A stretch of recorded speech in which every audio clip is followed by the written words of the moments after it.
Hello? Yeah. Hi everyone. Nice to be here. Dublin Tech Summit. It's a great city. Awesome weather. Yesterday I had one too many beers at the pub, but that's what you do in Dublin, right? So I'm going to speak about mining.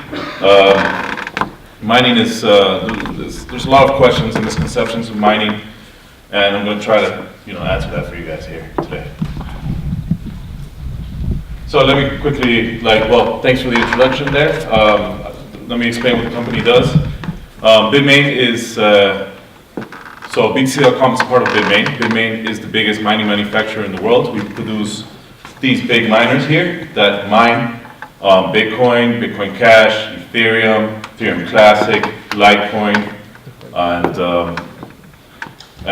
Sidecoin. So we create these specialized ASIC chips. We actually create the chips ourselves. ASIC stands for Application Specific Integrated Circuit. So what these chips do is just do one thing very good. It's mine. We're the leading company in this field.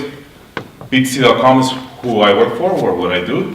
We have a leading wallet. It's a Bitcoin Cash wallet. Very simple to use, very intuitive. You can buy and sell as well in there. And we support Bitcoin Cash. Aside from that, we have the biggest mining pool in Bitcoin. We own around 30% of the whole entire Bitcoin network goes through our mining pool.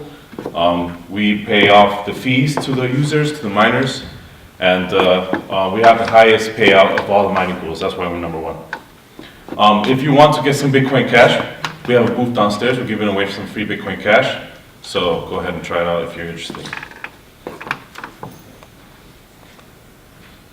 So first things first, what is mining? Mining is basically the network being ran, right? These miners are actually running the Bitcoin network. They're verifying transactions, and these transactions, if they follow the consensus rules, are added into the digital ledger. This digital ledger, as many of you probably know, is called the blockchain. Each block consists of transactions that are confirmed by the miners. The blocks are done every 10 minutes. Every 10 minutes there's a block created, and this has a correlation to the difficulty of the network. If there's more miners being added into the network, then the difficulty increases in order for every 10 minutes to create a block. If the other way around, if there's less miners, then the difficulty decreases, but it's always 10 minutes. That constant needs to stay always the same. So let me give you a little bit of background on the mining history. It all started in, Satoshi Nakamoto, when he created Bitcoin. We don't know who that is, or he or she, or a group of people.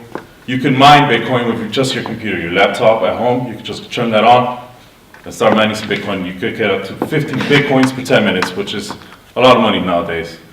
But eventually people started getting into mining. They started specializing in the hardware.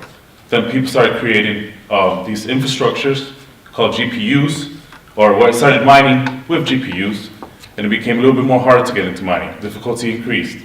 And then we came along, we started creating ASICs. And now the difficulty is much harder, and you cannot mine with a laptop anymore. You have to have an ASIC machine.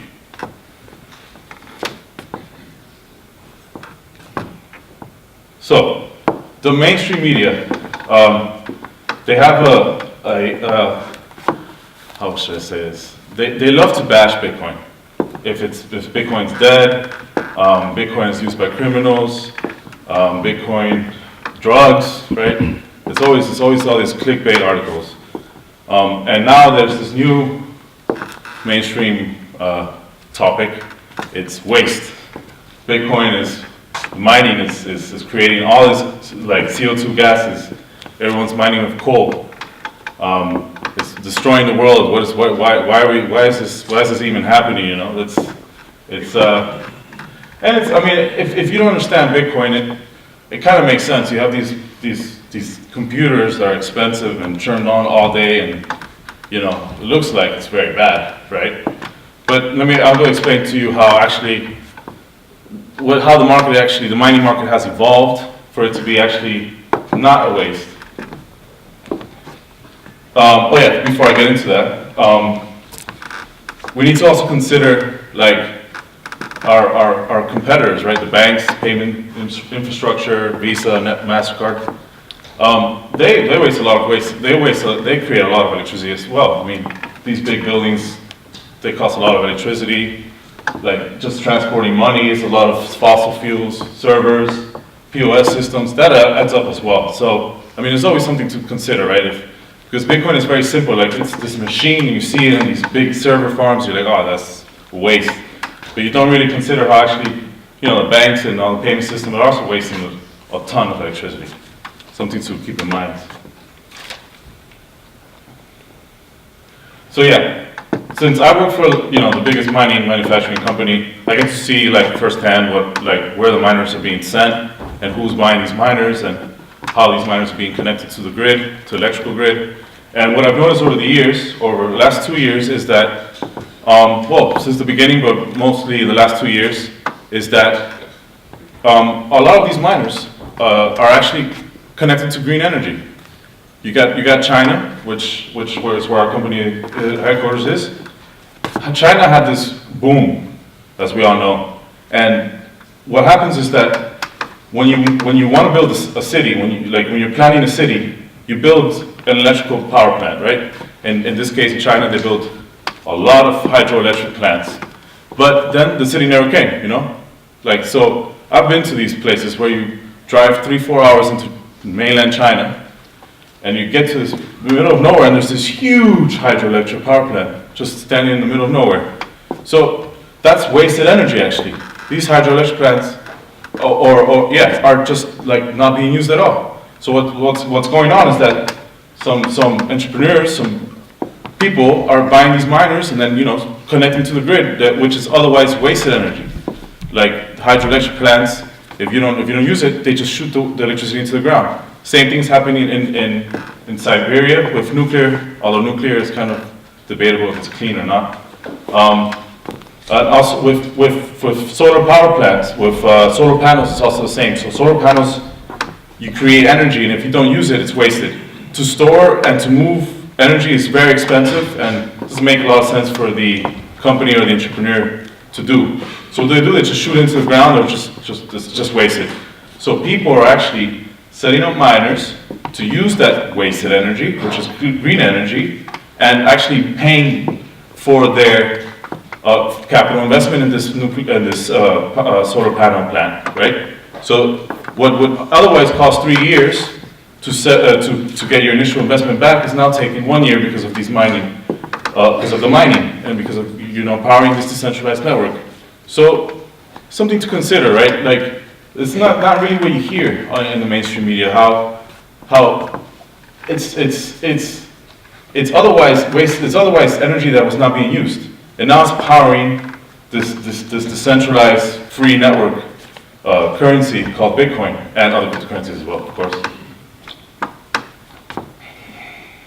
Because look, miners it's very simple. Miners want to make money, and the green energy is cheapest electricity as well.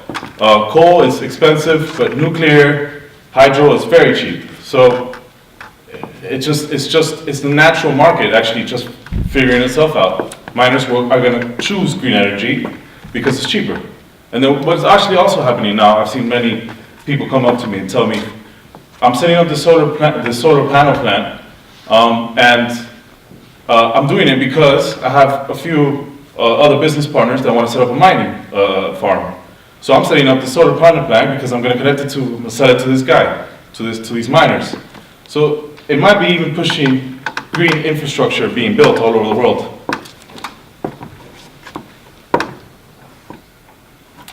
So, but to get back into mining has a thing called proof of work. That's what the electricity is used for, right? The electricity, when you mine Bitcoin, you're running the network and you're securing the network. The byproduct of that is Bitcoin. It's not the aim. When people say in like mainstream or people talking mining Bitcoin, that's incorrect. Actually, it's powering the network, securing the network, creating the blockchain technology, creating the security of the blockchain technology that is immutable.